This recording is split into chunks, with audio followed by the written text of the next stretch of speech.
혐오와 차별은 어떻게 정치가 되는가? 지금의 시대부터 당분간은 극우라는 집단과 함께 살아야 되는 세상이 될 것입니다. 오늘은 혐오와 차별은 어떻게 정치가 되는가 제3장을 챗 GTP를 보면 다른 것보다 요약을 잘 해주고 있더라고요. 극우의 구성에 대한 조직에 대한 이야기를 하고 있습니다. 정당도 많이 나타나고 있고요. 사회운동 조직도 있고 지적 조직도 있고 미디어 조직도 있고 정치 조직도 있고 하위 문화도 있고 국제 협력도 있고 그래서 의외로 갑자기 이런 극우에 해당되는 사람들 등장하는구나 라고 생각되지만 의외로 촘촘하다는 사실입니다. 이렇게 촘촘하기 때문에 당분간 극우 정치 집단들과 극우를 지향하는 사람들과 함께 살 수밖에 없는 그런 시대를 맞이하고 있습니다. 자, 그 다음에 누가 극우를 지지하는가 4장은 사람들에 대한 이야기입니다. 사람들, 지도자도 있고요.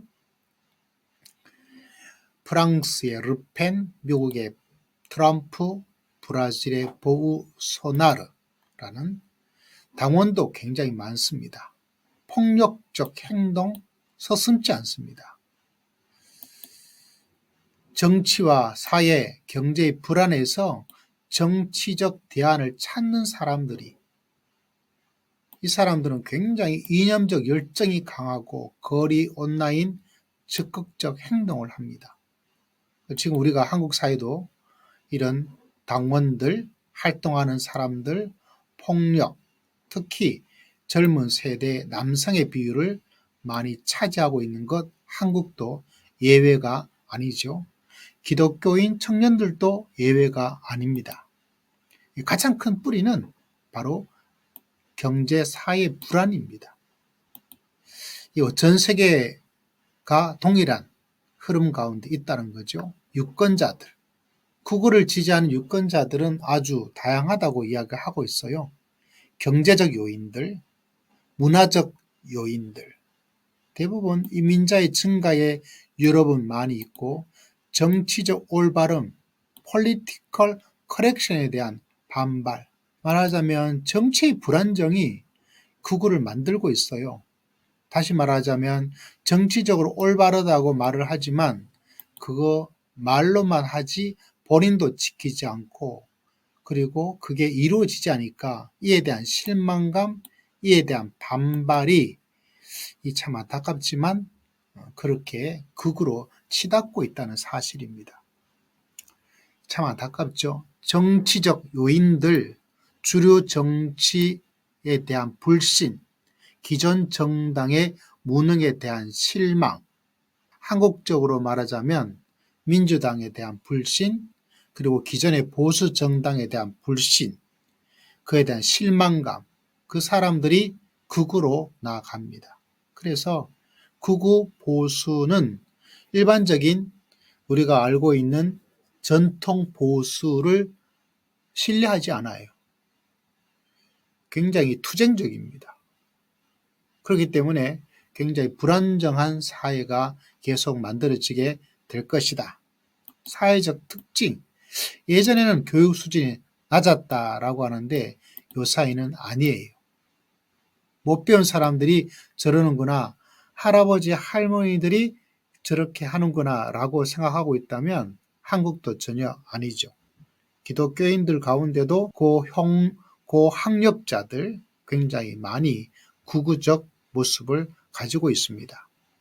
그래서 대중적 기반을 점점 더 넓히고 가고 있는 것이, 그러니까 이게 미국이든지 브라질이든지 유럽이든지 독일이든지 프랑스든지 영국이든지 상관하지 않고 전 세계적인 현상이 극우 세력의 등장이다.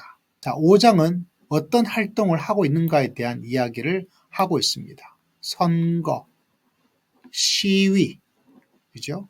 특히 플랜카드, 깃발 이런 것으로 시각적 효과를 극대화하고 있다는 사실입니다. 한국도 동일하죠.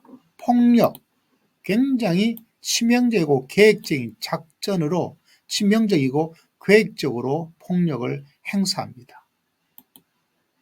그래서 폭력을 정체성의 일부로 삼아요. 우리가 헌법 송가요? 거기에 폭력하는 거 서슴지 않아요. 자기들의 정체성의 일부이기 때문에 애국 행동이다. 이런 말을 하고 있죠. 단순한 분노의 표출이 아니라 정치적 목표를 가진 계획적 행동입니다. 우발성이 전혀 없어요.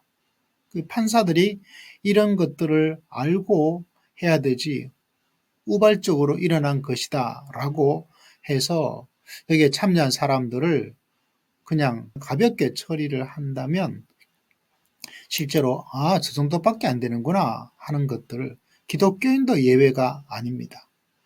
도리어 더 할 수가 있어요. 종교적 신념이 이 구구적 정치와 하나가 되어지면 제일 무서운 게 바로 정치와 종교의 결합입니다. 이게 무서워요. 이거 물불을 가리지 않습니다. 다른 어떤 것보다 강력한 게 바로 정치와 종교의 잘못된 연합, 결합이죠.